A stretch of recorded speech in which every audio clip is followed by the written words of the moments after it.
Barkanmu da warhaka, sannunmu da sake saduwa da ku a cikin wani sabon bidiyo a labaranmu na yammacin wannan rana da kuma za su yi bayani dangane da makoma da kuma mafita bayan ficewar jamhuriyar Niger daga cikin ƙungiyar Ecowas. Wato za a iya cewa dai masana na dama na fata wato a bayyana ra'ayoyinsu dangane da wato abubuwan da za su iya faruwa nan gaba da kuma yadda ake kallon wato makomar jamhuriyar ta Niger. Yanzu haka dai za a iya cewa ta tabbata cewa duk da ikirarin da ƙungiyar Ecowas ɗin ke yi cewa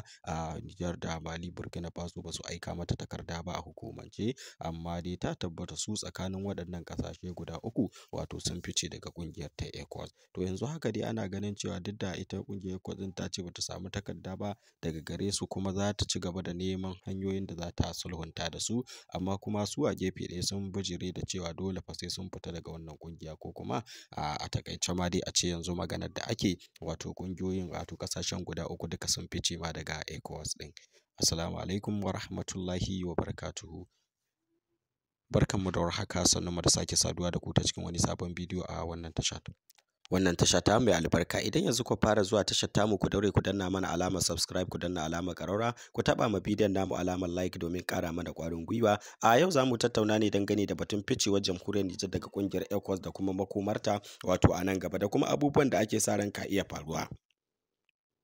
'Yan Niger dai da dama na ci gaba da bayyana ra'ayinsu dangane da wannan ficewa da jamhuriyar Niger ɗin ta yi, wanda kuma ya haɗa da Mali da Burkina Faso. To sai dai babban abin da ya fi jan hankalin mutane shine Niger, duba da halin da take ciki na wato takunkumai da ƙungiyar ta Ecowas ta sa mata. Sai dai da dama daga cikin mutanen na kallon cewa wannan takunkuman da Ecowas ta sa wato tamkar cin amanar jamhuriyar ta Niger ne, kuma yana ɗaya daga cikin abin da ya ƙara fusata su, domin wato nema ma kansu mafita kai tsaye. Suka ga cewa kawai ficewa daga wato ƙungiyar ta Ecowas shine mafita. Sannan kuma yanzu haka Niger ɗin ta haɗa kai da Rasha, wanda ake ganin cewa da zarar sababbin kuɗaɗen nan wato da Niger za ta buga ya fito, ko kuma an kammala shi, domin dai ma'aikatar kuɗin ta tabbatar da cewa kaso 90 cikin 100 na wannan kuɗi wato an gama buga shi. To da alama dai Niger ɗin ta san abin da ta taka, shi yasa ta fice daga cikin ƙungiyar ta Ecowas, ma'ana abin da ya shafi tanadin kuɗaɗe to nata na kanta bayan rabuwa da ƙasar Faransa. Yanzu haka dai da Niger da Faransa an raba gari, kuma ana ƙoƙarin ma wato daina amfani da kuɗin wato ƙasar ta Faransa,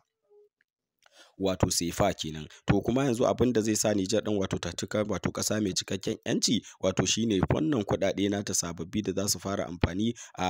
da Mali da Burkina Faso, kuma kuɗin ana sa ran za a fara kasuwancin ɗanyen mai da su ne daga wato Niger zuwa ƙasashen Mali, Burkina Faso, Algeria, Morocco. To idan har waɗannan ƙasashe suka karɓi waɗannan kuɗaɗe to insha Allahu jamhuriyar ta Niger za a iya cewa tuni za a rage wani raɗaɗi, wato ko da an daina aiki da waccan sefa hakan ba zai shafi wato tattalin arzikin Niger ɗin ba kwarai da gaske, duk da yake dai an san za a sha wahala, amma dole za a yi haƙuri tun da an riga wannan al'amari ya faru. Wasu dai na kallon cewa to matakan da za a fara bi na farko shine a gaggauta kammala wannan kuɗaɗe, kuma tuni su fara aiki cikin ƙasa da ma wato ƙasashen waje. To in aka yi haka, to wannan takunkumi da kuma ficewa daga Ecowas ɗin ba zai shafi Niger ɗin ba sosai da sosai. Ko tabka muhawara, ku faɗa mana ra'ayinku akai. Fatanmu shine Allah Ubangiji ya kawo mafita a ƙasashenmu na Afirka.